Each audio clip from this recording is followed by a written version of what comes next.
जी question सामने रखिएगा, मुझे जरा थोड़ा सा। तो क्वेश्चन तो कल हमने देखा था, अगर याद हो तो कुछ चीजें मुझे भी याद हैं, आपको मुझसे ज्यादा याद होंगी। ठीक है, तो क्वेश्चन के अंदर पिछले लास्ट ईयर का डाटा दिया हुआ था जिसमें सेल्स थी, वेरिएबल कॉस्ट थी, और वेरिएबल कॉस्ट में भी प्रोडक्शन में बताया हुआ था कितना मटेरियल है, कितने परसेंट लेबर है, ओवरहेड्स हैं। फिर इसी तरीके से नेक्स्ट में उसने हमें फिक्स भी बताया हुआ था, नीचे भी कुछ प्लान दे रहा था चेंजेस के बारे में कि अगर ऐसा किया जाए ऐसा होगा, ऐसा होगा, ऐसा होगा नेक्स्ट ईयर में।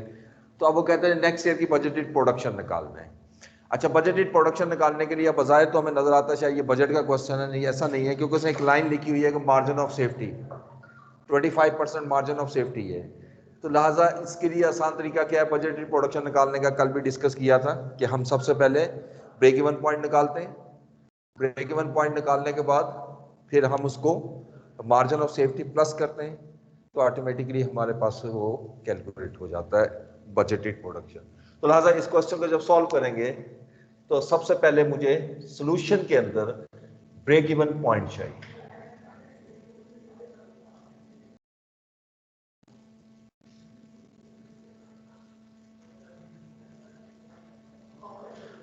और चूंकि बजटेड प्रोडक्शन रिक्वायर्ड है तो प्रोडक्शन यूनिट्स में होती है, तो इसलिए मुझे ब्रेक इवन पॉइंट भी यूनिट्स में चाहिए। तो ऊपर मैं हेडिंग दे देता हूं यूनिट्स। अब ये ब्रेक इवन निकालने के लिए मुझे सारी वर्किंग बनानी पड़ेगी। जब ये निकल आएगी तो मैं इसमें ऐड करूंगा मार्जिन ऑफ सेफ्टी।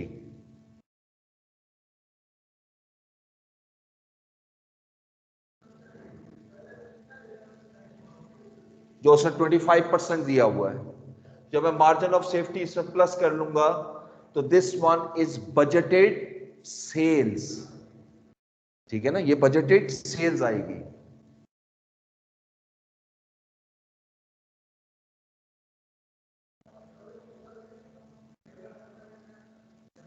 लेकिन मुझे बजटेड सेल्स नहीं मांगी है उसने, बजटेड प्रोडक्शन मांगी है। तो क्लोजिंग इन्वेंट्री भी दी हुई थी, हम इसमें ऐड कर देंगे closing finish goods inventory.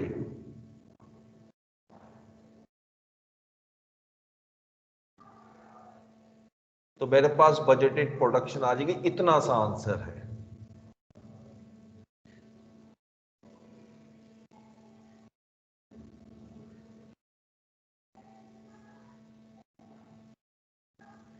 Budgeted production. अच्छा, अब देखो ये सीक्वेंस जो है ये कल भी हमने डिस्कस किया था। पहले एक सीक्वेंस बनाना बड़ा जरूरी है इस क्वेश्चन में। अब मैं इसको सॉल्व करता जाऊं। तो सबसे पहले ब्रेक इवन पॉइंट चाहिए। अब मैं ब्रेक इवन पॉइंट में आता हूं और वर्किंग वन में लिखूंगा break even point. So break even point का क्या फार्मूला है? Fixed cost divided by contribution per unit. जो मुझे यूनिट्स में चाहिए ना। अच्छा, जब मैंने ये लिख दिया तो बस यहां आंसर लिखूंगा तो आंसर आ जाएगा ना। इसको छोड़ देता हूं, नीचे स्टार्ट करता हूं। अब मुझे क्या करना है? फिक्स कॉस्ट भी कैलकुलेट करनी है, वर्किंग 2, फिर वर्किंग 3 बनाऊंगा कंट्रीब्यूशन पर यूनिट। जब ये दोनों कैलकुलेट हो जाएंगी, इनको डिवाइड करूंगा तो मेरा ब्रेक इवन पॉइंट निकल आएगा। ठीक है, तो इसलिए मैं कहता हूं हमेशा सीक्वेंस से चलते जाओ क्वेश्चन को। तो ये जगह छोड़ के मैं यहां आता हूं वर्किंग 2। अब फिक्स कॉस्ट में आइएगा। अब क्वेश्चन की तरफ चलते हैं। वर्किंग 2 हमारी क्या है? Fixed cost. और जैसे हमने ब्रेक इवन में सीवीपी में पढ़ा है कि यहां पर आपकी फिक्स कॉस्ट में दोनों फिक्स कॉस्ट होंगी, प्रोडक्शन भी और नॉन प्रोडक्शन भी। तो पहले तो वो लिख रहा है जी फिक्स में, ऊपर लिख रहा है देखिएगा फिक्स प्रोडक्शन कॉस्ट जो दी हुई है रुपीज इन मिलियन 35 मिलियन है। ठीक है जी, 35 मिलियन। और fix selling and distribution overhead 10 million है। तो यहां पर दोनों आ गई। फिक्स प्रोडक्शन कॉस्ट कितनी दी हुई है? 35 मिलियन रुपीस इन मिलियन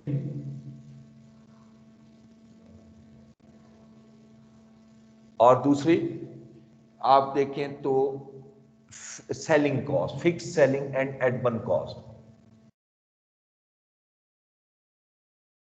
और ये हमारे पास है 10 मिलियन। अच्छा अभी ये खत्म नहीं हुआ, ये तो लास्ट ईयर की थी ना। अब इस साल में भी उसने कुछ फर्दर इंफॉर्मेशन नीचे दी है इंक्रीज इन प्रॉफिटेबिलिटी के लिए। तो इसमें देखिए तो हमने पढ़ा था कि कुछ चीजें फिक्स कॉस्ट में कौन सी इजाफा हो रहा है, increase variable overhead by 6%, third line देखो, and fixed overheads by 15 million, ये लिखा हुआ ना, and fixed overheads by 15 million. तो यहां पर इंक्रीमेंटल का वर्ड लिखूंगा,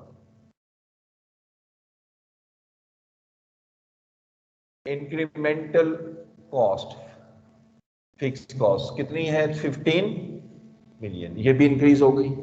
इसके अलावा फर्दर देखिए, इसे नीचे नंबर 2 में लिखिए, देखें तो आपको एक और नजर आएगी fix cost, that is 1.5 million, जो कि एनुअल बोनस आप दोगे सेल्स पर्सन को। ठीक है, तो अब आप लिखो बोनस टू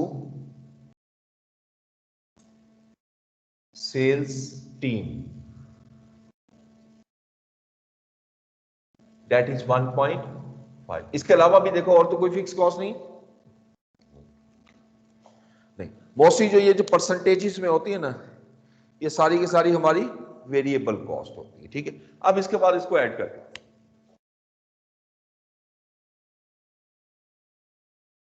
$61.5, तो ये पहली वैल्यू तो मैंने कैलकुलेट कर चुका हूं 61.5, और इसको यहां मैं पूरा लिखता हूं। रीजन ये है कि चूंकि यूनिट्स में निकालना है ना, तो वो कंट्रीब्यूशन जो है वो पूरी अमाउंट में होता है, पर यूनिट जो होगा उसको मैं अगर 1000 में कन्वर्ट करता हूँ 0.000 वो मुश्किल हो जाता है। इसे यहां कैलकुलेट उस तरह करो, वहां पूरा लिखा। अब इसको डिवाइड करो कंट्रीब्यूशन पर यूनिट, ये भी निकालना पड़ेगा वर्किंग 3 में। तो अब वर्किंग 3, अब देखो इस क्वेश्चन का सबसे बड़ा इस सीक्वेंस का फायदा ये होता है, आप साथ साथ मार्क्स गेन करते रहते हैं। यही मैंने कॉस्टिंग में आपको बताया था कि इसके मार्किंग स्कीम बहुत जबरदस्त है।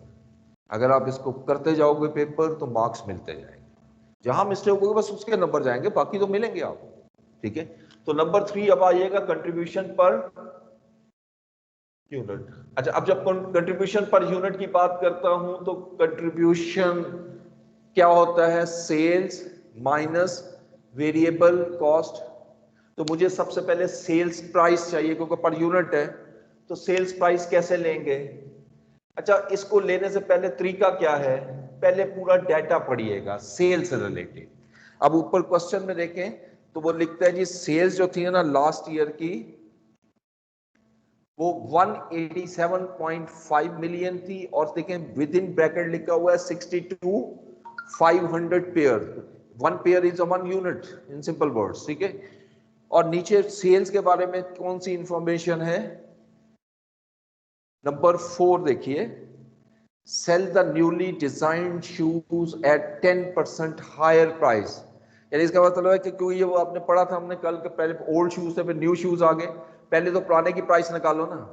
तो अब सेल्स प्राइस कैसे निकलेगी, कितनी थी सेल प्राइस, सेल कितनी थी 187.5, तो इसको भी पूरा ही कर लो, डिवाइडेड बाय कितने पेयर से 62, पहले ये प्राइस निकाल लो, ये कितनी आई प्राइस 3000। ये जो प्राइस आ रही है 3000 पर पेयर, ये लास्ट ईयर की थी, और अब हम जो न्यू पेयर ला रहे हैं उसमें 10% वो कह रहा है मार्केट प्राइस से प्राइस हायर होगी। तो ये हमेशा याद रखिए कि मैं 10% लेकर प्लस नहीं करूंगा, कॉस्टिंग में हम 1.1 0 पॉइंट समथिंग, मिसाल के तौर पर 10% कम होती तो मैं 0.90 लेता। तो इसी तरह आपने कैलकुलेट करना है। ये आ गया ऑब्वियसली 3300, और ये सिर्फ रुपीज है, नॉट इन मिलियन, क्योंकि ये पर यूनिट है। अब सेल्स आ गई, अब इसमें से मैं लेस करूंगा वेरिएबल कॉस्ट,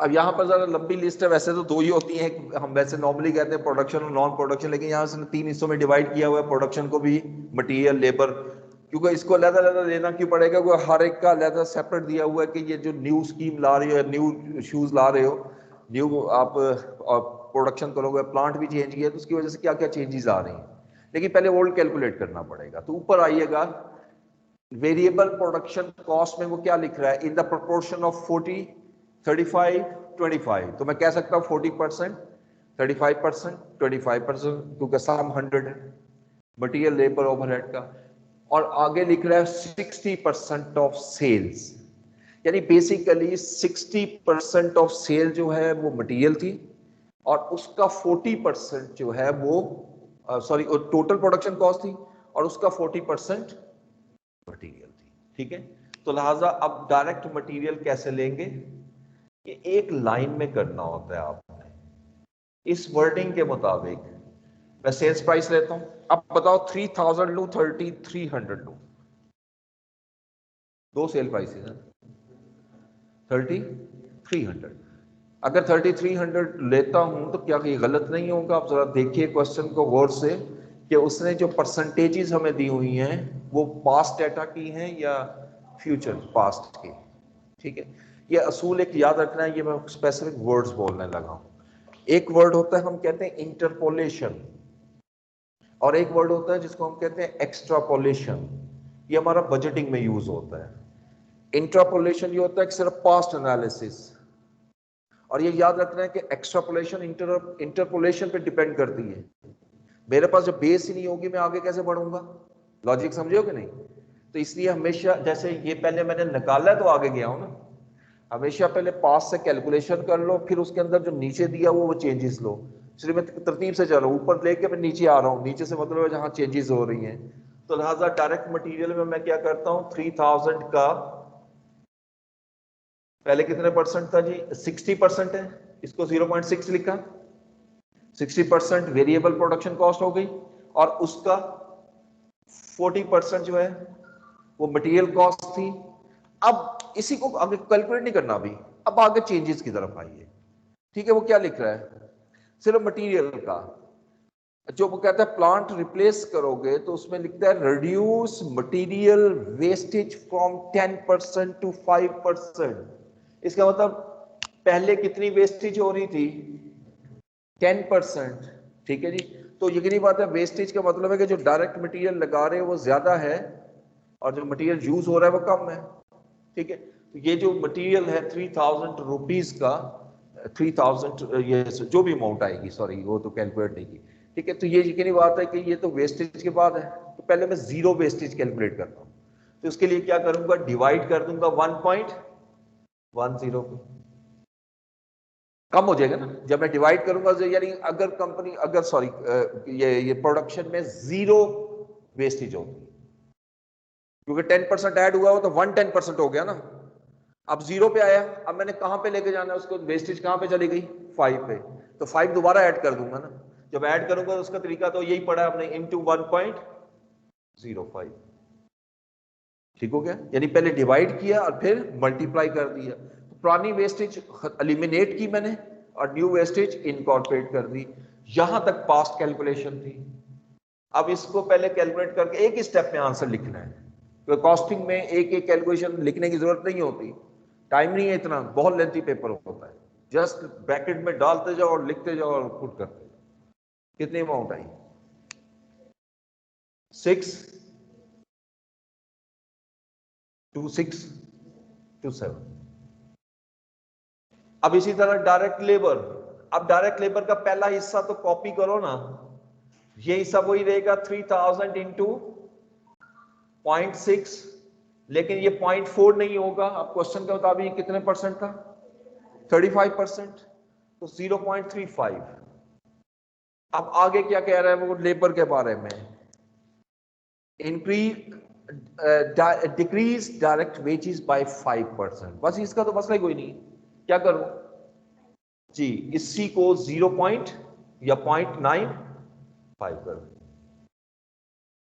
ठीक है ना, इसमें वो कोई डिवाइड मल्टीप्लाई करने की जरूरत नहीं। अब इसको कैलकुलेट कर लो, लेबर आ गई, 120 पॉइंट,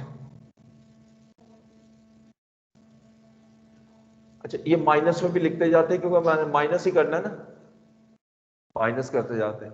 उसके बाद वेरिएबल प्रोडक्शन ओवरहेड्स, ये हिस्सा अब भी वही रहेगा 3000 इंटू 0.6, लेकिन इंटू 0.35 था, अब क्या करूं 25। अब वेरिएबल ओवरहेड के बारे में क्या वो इंफॉर्मेशन दे रहा है, इंक्रीज वेरिएबल ओवरहेड्स बाय 6%, बस इतना सही है, आगे तो फिक्स्ड आ गया, यानी 6% इंक्रीज हो रही है, तो क्या करूं इनटू जी 1.06। अब इन सबको ऐड कर लो, मल्टीप्लाई करके क्या आंसर आया, पूरा पूरा। अच्छा, अब पिछली दफा तो वेरिएबल यही थे, फिर आइएगा नहीं वेरिएबल एक और भी था, selling and distribution, selling and distribution वगैरह। अच्छा, इसके बारे में वो क्या कह रहा है, कितने परसेंट ऑफ सेल्स, पास्ट पहले उठाओ 15%, तो 3000 इंटू 0.15, ठीक है। अब यहां 0.6 वगैरह इंटू तो करना नहीं है। अच्छा, अब इसके बारे में नीचे क्या लिखता है, ये पहला हिस्सा तो मेरा मुकम्मल हो गया ना। अब दूसरा पॉइंट देखिए, improve efficiency of the staff by paying 1% commission to the marketing staff. अच्छा, कमीशन पहले तो नहीं थी ना, तो वो नीचे अलग लिख देंगे, इसमें प्लस भी कर सकते हैं, अलग भी लिख सकते हैं। To marketing staff and annual bonus, ये तो हो गया। Introduction to new design of new design would require an increase in variable selling and distribution cost by 2%। अब समझ आ गई, 2% इंक्रीज हुई, तो क्या करूं इनटू 1 पॉइंट प्लस, कितनी कमीशन दे रहे, पहले नहीं थी 1% कमीशन। कमीशन किस पे होती है, सेल्स प्राइस पे। सेल प्राइस कितनी है जी, आप जरा ध्यान में रखिएगा, क्योंकि कमीशन पहले नहीं थी, ये मैं बार बार ये लफ्ज यूज कर रहा हूं आपको समझाने के लिए, पहले नहीं थी। इसका मतलब अब जब मैं न्यू आऊंगा तो न्यू प्राइस ही लगाऊंगा ना, सो थोड़ा सा लिंकेज बनाना है, ये इंशाल्लाह आप सीख लोगे, कोई मसला नहीं। आ चुके इस टेक्निकल टीज का पहला दिन है समझो, तो जरा कुछ चीजें नहीं सीखोगे, लेकिन ये कोई मुश्किल नहीं है। इनटू 0.01, बजाय बजाय अलग भी लिख सकते हो और कंबाइन भी कर सकते हो, अगर कैलकुलेशन आपकी स्ट्रॉन्ग है, कैलकुलेटर पे हाथ चला हुआ, तो मैं तो यही कहूंगा इकट्ठा करो, कोई जरूरत नहीं अलग करने की, ठीक है। अब इसको सॉल्व करो, 492 ये ऐड करके, ठीक है 492। अब देखो सारी वेरिएबल कॉस्ट ले ली मैंने, अब तो सारा कुछ ले लिया। अब सेल्स में से ये सारी वेरिएबल कॉस्ट लेस करो, तो this is the answer, contribution per unit.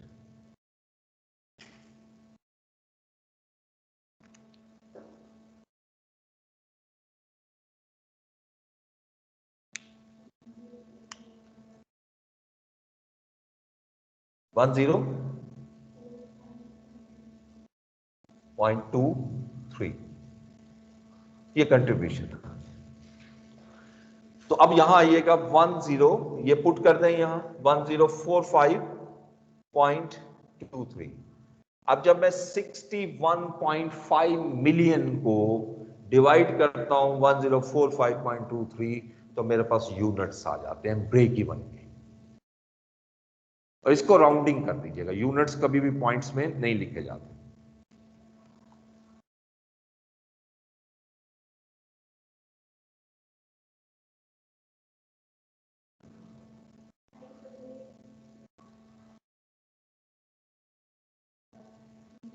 Three 9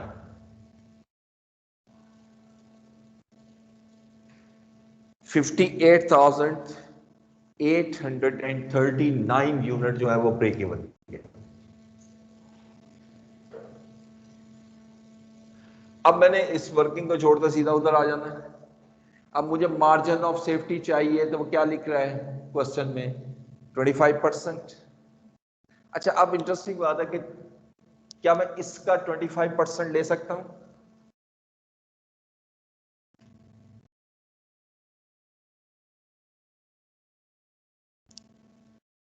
जी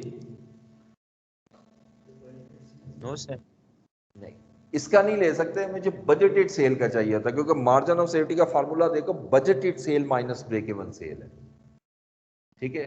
तो लेकिन इसका तो मैं 25% नहीं ले सकता, लेकिन अगर ये अमाउंट लेनी है तो मैं इसको 25/75 तो कर सकता हूं ना। अब लॉजिक समझो कैसे।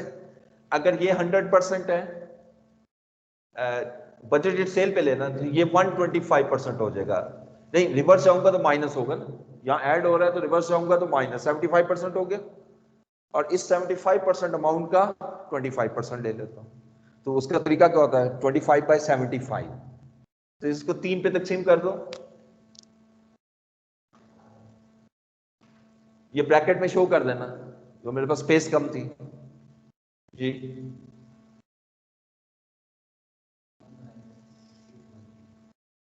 अब इसमें ये प्लस कर लें,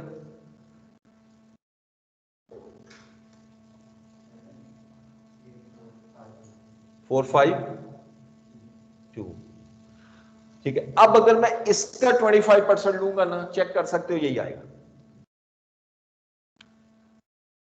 ठीक है जी।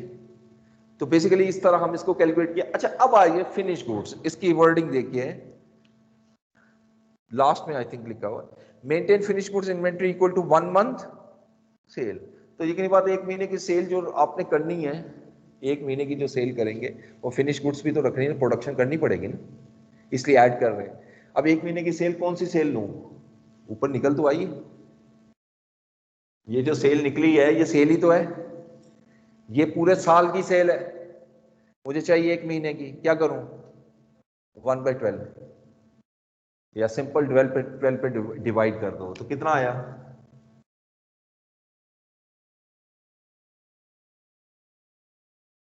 638। अब इसको प्लस कर दो, 990, this is the answer, budgeted production.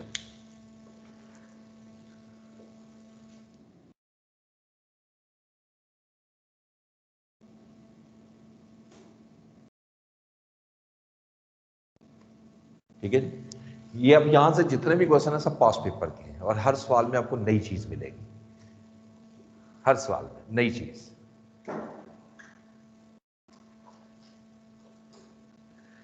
मैं इसलिए ये करवा रहा हूँ, ये क्वेश्चन मुझे खुद इसलिए करवाने पड़ेंगे ताकि जरा आप मुख्तलिफ मैथड सीख लो, किस तरीके से मैं लेके चल रहा हूँ, क्योंकि मैं कई जगहों पे ना आप देखेंगे बुक से मुख्तलिफ चलता हूँ, मतलब बुक का जो सीक्वेंस है क्वेश्चन सॉल्व करने का मेरा जरा फर्क है। ये जो होता है ना costing, there are several way of solving it, तो जैसे आप सीख के आते हो नेचुरल सी बात है, वैसे अप्लाई करते हो। अब हमने अपने उस्तादों से जैसे सीखा वही चलाते जा रहे हैं, इसी तरह हर बंदे का अपना एक, इवन बुक्स भी देखे ना, जो राइस की या फलां की और फलां की, तो उसमें भी आप देखेंगे हर एक का सोल्यूशन का वे डिफरेंट होता है, ठीक है। आंसर डिफरेंट नहीं होता, आंसर वही होता है, लेकिन अब वो निकाला किस तरह जाता है वो एक मुख्तलिफ। तो मेरा एक ही स्टाइल होता है कि मैं कहता हूँ पहले सोल्यूशन उसकी तरफ आओ, रिक्वायरमेंट उसके मुताबिक आप लिखो और वो सॉल्व करना शुरू करो। तो यही अगला क्वेश्चन देखते हैं। Manager of small printing business has received inquiries about printing 3 different types of advertising leaflets, A, B, and C. Selling price and cost information of these leaflet is shown below. नीचे पढ़िएगा, पहले requirement देख लें please. अच्छा, इसमें ये जो लिखा है ये रिक्वायरमेंट ही है। Assuming that fixed orders have been received to print 50,000 leaflet A, 50,000 B, and the quantity of leaflet C that must be sold to produce an overall profit for all 3 leaflets combined of rupees 5,400 per month। ठीक है जी, आगे तो would भी वो तो solve कर रहा है। अच्छा, अब यहां पर कहना क्या चाह रहा है, हमारे पास 3 लीफलेट्स हैं, ए, बी और सी, ठीक है, और सब डाटा दिया हुआ है, इसकी सेल प्राइस क्या है, इसकी फर्दर क्या लिखा हुआ है, वेरिएबल कॉस्ट क्या है, और फिक्स कॉस्ट क्या है, सब कुछ के बारे में। वो ये कह रहा है कि बताएं कि कितनी हम और सेल करें, कितनी सेल करें कि हमारा प्रॉफिट 5400। किसकी? सी की। ए का भी बता दिया, बी का भी बता दिया, वो कहता है सी के कितने यूनिट सेल करेंगे कि हमारा टोटल प्रॉफिट पर मंथ इतना हो, क्योंकि बेसिकली ए और बी का फिक्स्ड ऑर्डर आ रहा है हमारे पास, ठीक है, और हमारा एक टारगेट है कि हमने इतना प्रॉफिट कमाना है। ए और बी से जो हमें ऑर्डर मिल रहा है उससे उतना प्रॉफिट नहीं हम कमा पा रहे, तो मुझे क्या करना है? सी को से बाकी जनरेट करना है। तो इसका क्या सीक्वेंस बनाएंगे जरा बताइए। अब आप भी थोड़ा सा मेरा हेल्प करें, क्या करना चाहिए?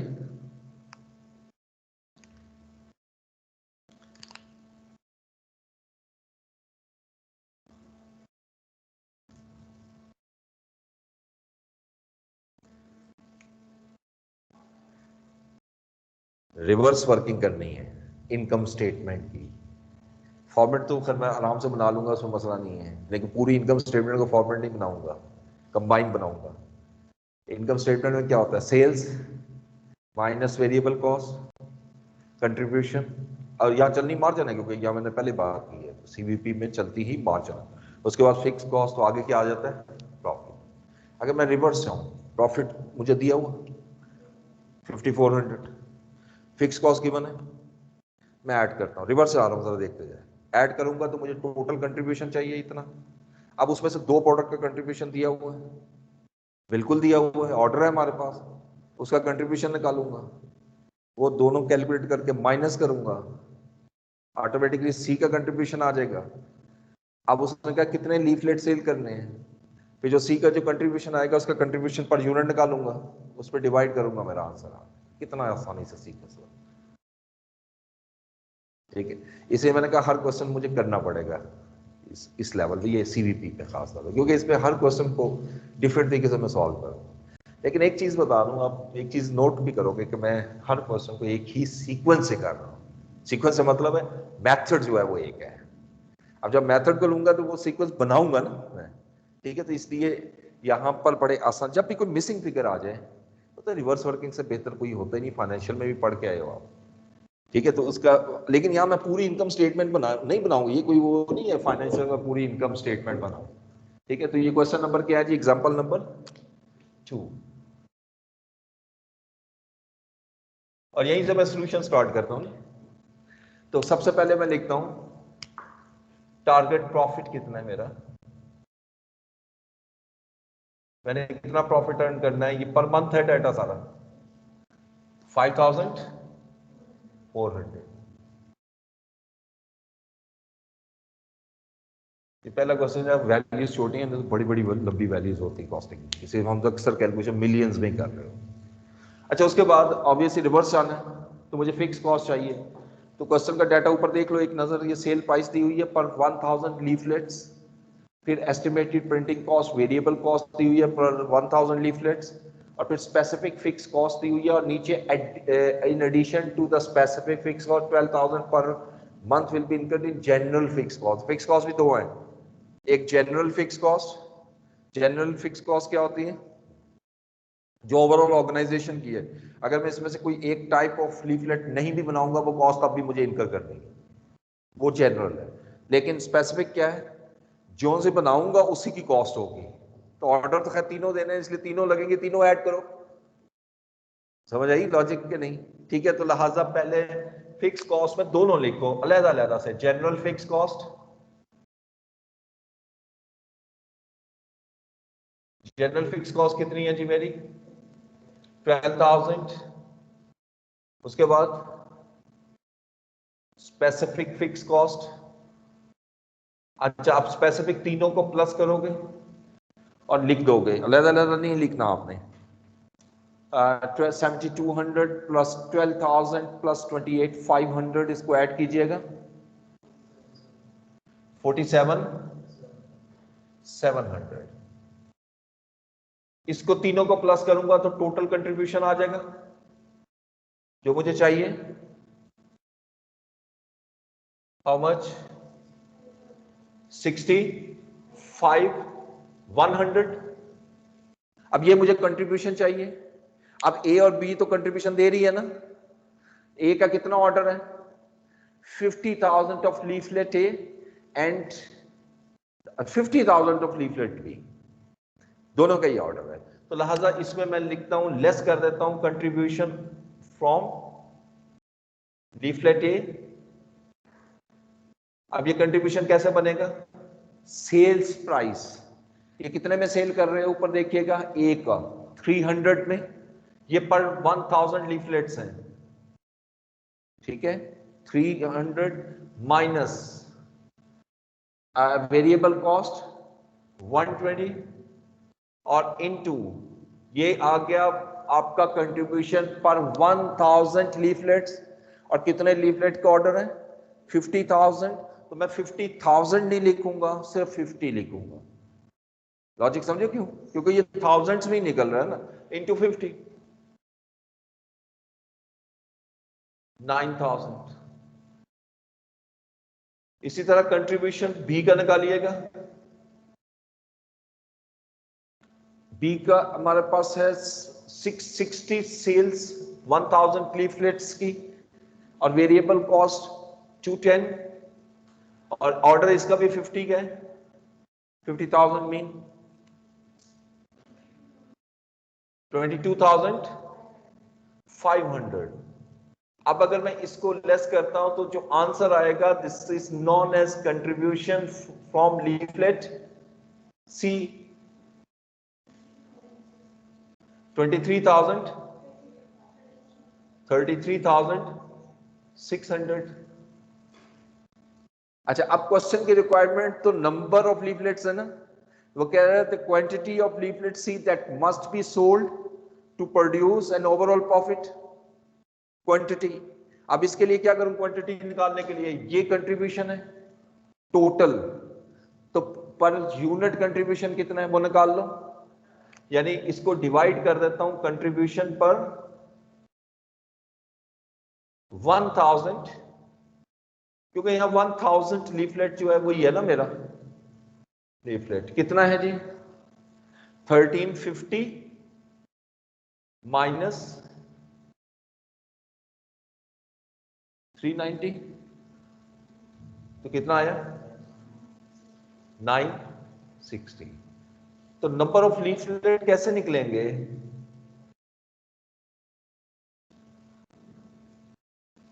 बताइए,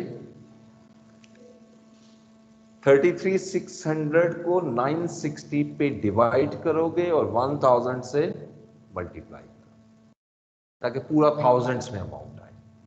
अगर मैं इसको डिवाइड करूंगा तो ये थाउजेंड्स में आएगी, यानी पूरी होल वैल्यू नहीं आएगी, ठीक है। कितना आ गया, ये मैं शो भी कर देता हूं 33, ये वैसे मैंने डिवाइड लिखा भी हुआ है, 33,600 डिवाइडेड बाय 960, और चूंकि मैंने थाउजेंड्स में आंसर लिखना है पूरी फुल वैल्यू में, तो थाउजेंड से दोबारा मल्टीप्लाई कर 35,000, यानी अब वो जो फिक्स ऑर्डर आ रहा है ए और बी का, दैट्स इनफ।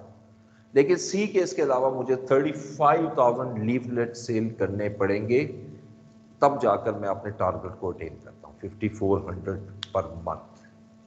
ठीक हो गया, वेरी इजी।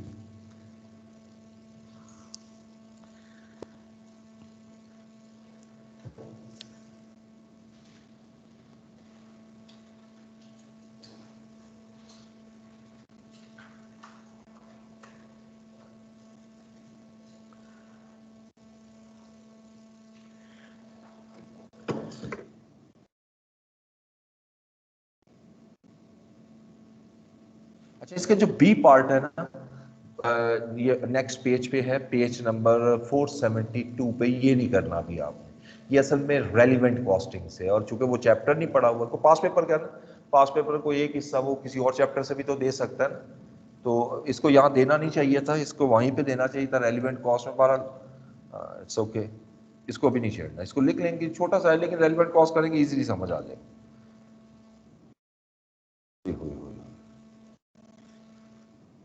जरा तंग करेगा, जरा सोच के मुझे सारा पहले पढ़ लेते हैं, फिर जरा सोच के जवाब देते हैं। बज़ाहिर ये बड़ा आसान लगता है। एग्जाम्पल नंबर 3,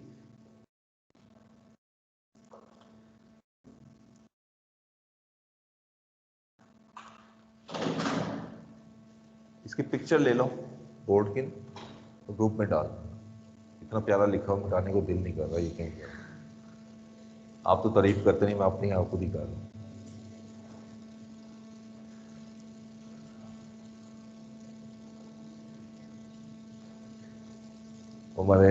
मैं आईसीएम में पढ़ाता था ना, आपको घर छोड़ के टाइम ही नहीं होता है।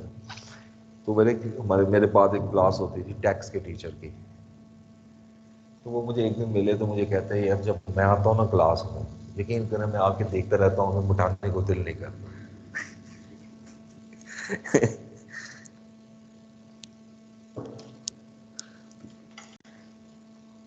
बोर्ड में बहुत कम लोगों की अच्छी आती है, अल्लाह का शुक्र मेरी शुरू से बड़ी अच्छी आती है।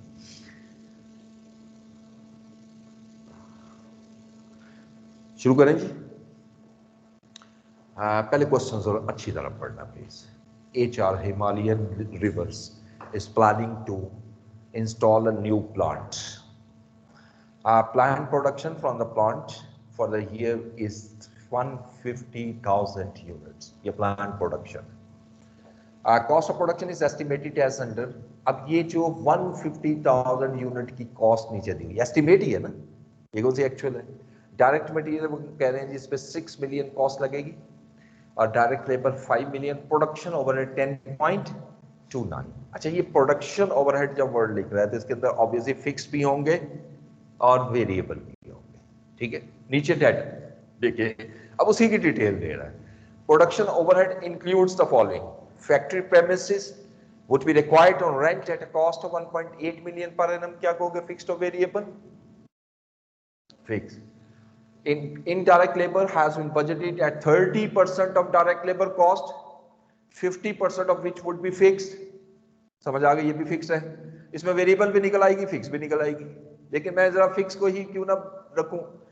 Depreciation of plant would be 0.5 million, ये भी fixed. Total power and fuel cost has been budgeted at 3 million. 80% of power and fuel cost would vary in accordance with the production.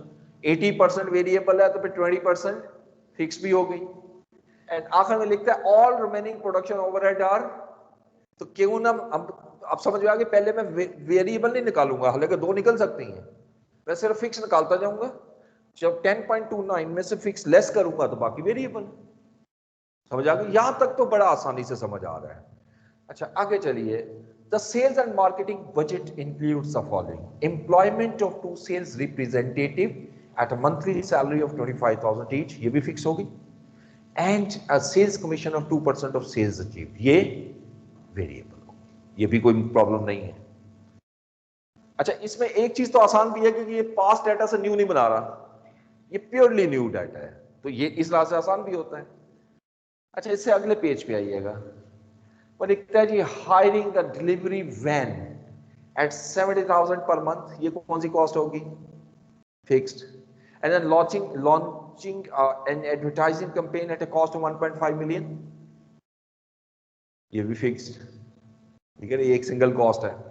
अच्छा, वो लिखते हैं break even point and quantity, sorry break even sales revenue and quantity, दोनों मांग रहा है in unit in amount.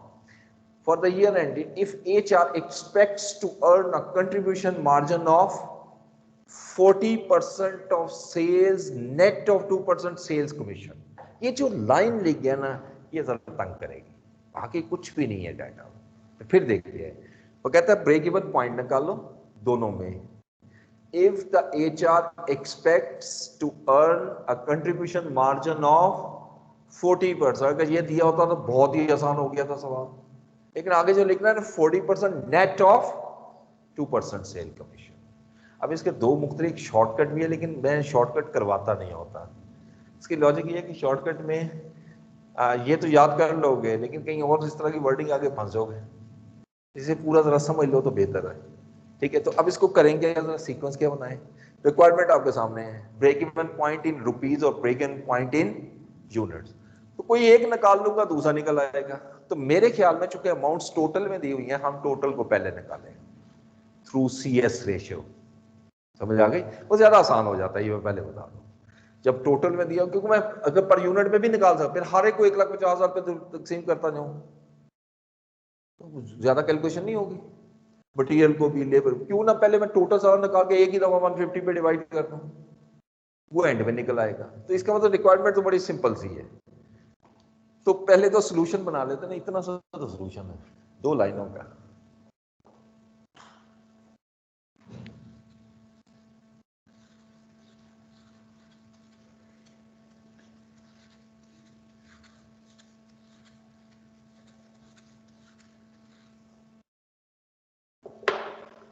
Example number 3।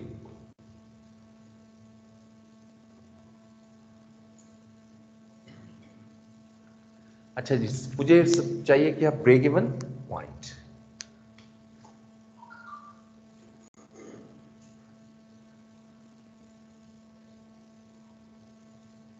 क्या formula लिखूं, पहले इन रुपीस निकाल लेते हैं। Fixed cost divided bye CS ratio, क्योंकि मैंने वो रुपीस लिखे इसलिए CS रेशियो। तो ये यहां पुट करूंगा, आंसर आ जाएगा। फिर मुझे चाहिए इन यूनिट्स, तो इसके लिए इतनी स्पेस काफी है, क्योंकि नंबर ऑफ उसको सेल्स प्राइस पे डिवाइड करूंगा तो वो भी कैलकुलेट हो जाएगा, डजंट मैटर, वो हो जाएगा। तो मैं वर्किंग स्टार्ट कर लेता हूं यहां से। अब मुझे ऑब्वियसली पहले क्या चाहिए, अच्छा मैं क्या करूंगा, मैं फिक्स कॉस्ट की वर्किंग नहीं बनाऊंगा, क्योंकि हमने जो डाटा पढ़ा उसके मुताबिक प्रोडक्शन ओवरहेड में दोनों बना लेता हूं। कैसे, टोटल लेता हूं 10.29 ऊपर दिए, फिक्स नीचे निकालता हूं, उसको लेस करता हूं तो वेरिएबल भी आ जाएगी। ठीक है, एक तरीका ये भी है। और दूसरा ये है कि सिर्फ फिक्स निकाल लें, जहां वेरिएबल चाहिए होगा फिर उसी को उठाना पड़ेगा। तो एक वर्किंग में 2 भी कर सकते हो, ये वहां पे भी है। तो मैं ये वही कर रहा हूं, मैं लिखता हूं जी टोटल प्रोडक्शन ओवरहेड्स कितने हैं।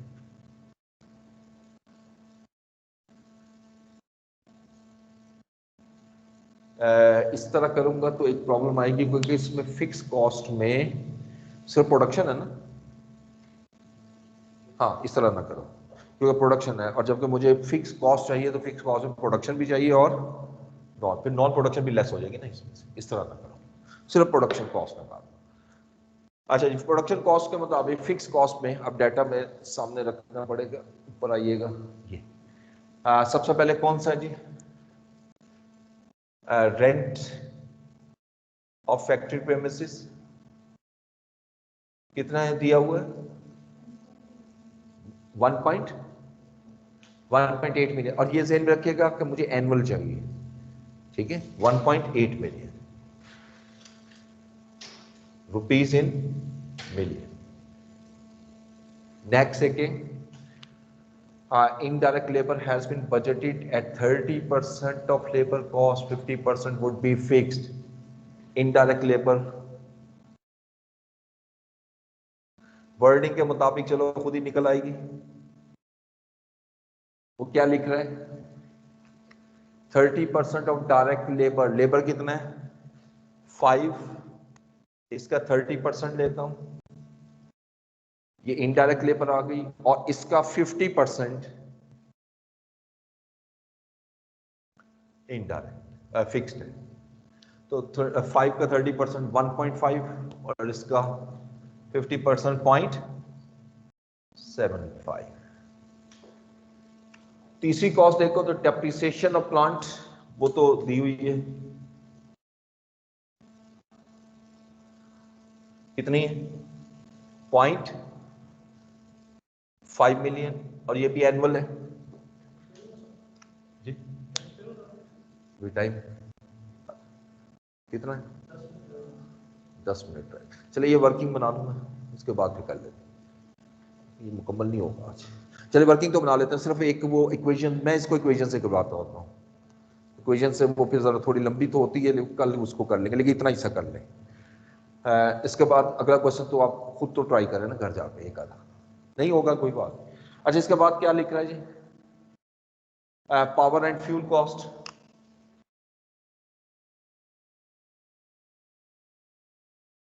और ये क्या लिख रहा है पावर एंड फ्यूल, वर्डिंग के मुताबिक टोटल 3 मिलियन थी, इसका 80% वेरिएबल है, लेकिन मुझे वेरिएबल तो नहीं चाहिए, फिक्स चाहिए, 20% ले लो, 0.75 तो प्रोडक्शन से रिलेटेड यही है ना, पहले इसको ऐड कर लो क्योंकि मुझे आगे वर्किंग में चाहिए होगी ना, तो अगर मैं कंटिन्यू करता तो फिर टोटल लाना पड़ेगा, इसलिए यही टोटल करके कंटिन्यू करूंगा। ये प्रोडक्शन के रिलेटेड है।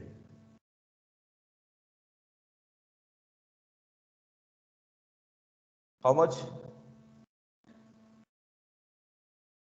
3.65। अब नॉन प्रोडक्शन में आते हैं, और नॉन प्रोडक्शन में सबसे पहले वो सेल्स रिप्रेजेंटेटिव की सैलरी है, और ये सैलरी दी हुई है 25,000 पर मंथ, और कितने सेल एम्प्लॉयज चाहिए? 2। तो 25,000 इंटू 2 इंटू 12, राइट? देखो वो लिख रहा है ना कि 25,000 हमें 2 सेल्स रिप्रेजेंटेटिव हमें चाहिए होंगे at a monthly salary of 25,000, और इसको फिर मिलियंस में लिखना, कैलकुलेट करके फिर इसको मिलियंस में यहां लिखेंगे हम 0.6। फिर हायरिंग ऑफ डिलीवरी वैन, और वो कितने कह रहे हैं? ये भी पर मंथ थे, 70,000 पर मंथ, तो 70,000 इंटू 12, 840,000 बनता है, तो इसको 0.84 आ जाएगा ना मिलियंस में। और एक अमाउंट और दी हुई थी, that is advertising campaign, simple advertising लिख दो। एडवर्टाइजिंग कितनी है? 1.5 मिलियन, इसको प्लस कर।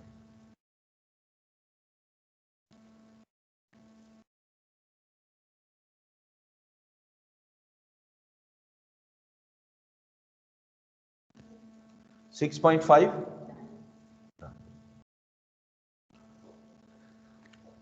ये तो आ गई फिक्स कॉस्ट, ठीक है जी।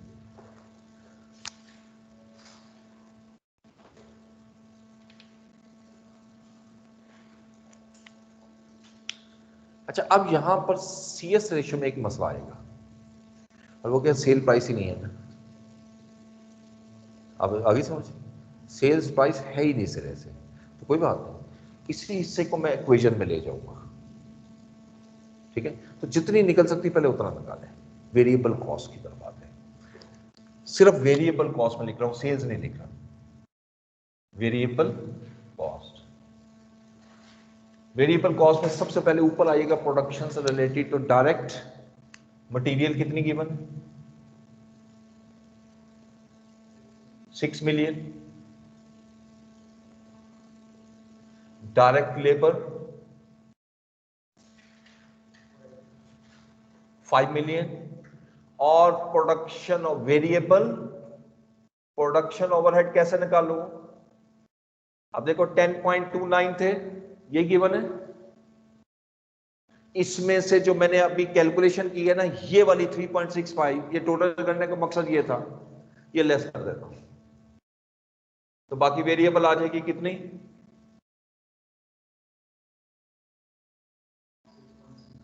6.64। अब नॉन प्रोडक्शन में आइए, नॉन प्रोडक्शन में कौन सी दी हुई है?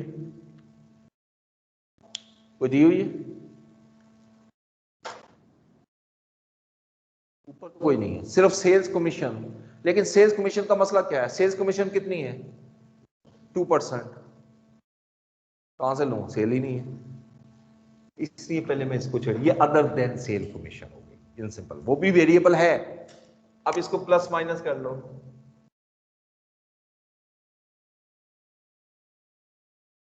तो एक जो मुझसे यहां पर एज अ स्टूडेंट आपसे भी मिस्टेक होगी, वो ये है कि मैंने स्पेस कम छोड़ी, ठीक है? क्योंकि आइडिया बात कर होता है, तो इसलिए पहले एक पेज आप पूरा छोड़ दीजिए, अगर वर्किंग अगले पेज पे किया, कोई बात नहीं, पैसे दिए होते पूरे करो। अच्छा, अब इसी को मैं सॉल्व करता हूं, देखो कैसे। मैं सीएस रेशियो को सॉल्व करता हूं। अब सीएस रेशियो होती क्या है, इसका फार्मूला लिख लेते हैं। मैं इसको भी वर्किंग में ले आता हूं तो और आसान हो जाएगी, ये लो, फिर वो उसको मुझे चेंज नहीं करना पड़ेगा। CS ratio is equal to sales minus variable cost over sales, agreed? Let sales तो मुझे मालूम नहीं, एस सी रहने दूंगा, मैं यहां से इक्वेशन बनानी शुरू करता हूं। S minus variable cost 17.64 minus 2% commission, वो भी तो है ना। और कमीशन किस पे होती है? सेल्स पे। अब जरा गौर से देखो, मैंने क्या किया, sales minus variable cost divided by sales is equal to CS ratio से दी हुई है क्वेश्चन में। CS रेशियो क्या कह रहा है? वो कह रहा है जी कि 40% of sales net of 2% commission. 40%, इस वर्डिंग के मुताबिक क्या लिखूं? 40% of sales less 2% commission.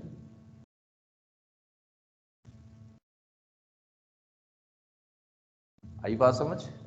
Normally तो होता है ना कंट्रीब्यूट 0.40S, वो कहता है सेल्स लेस 2% कमीशन।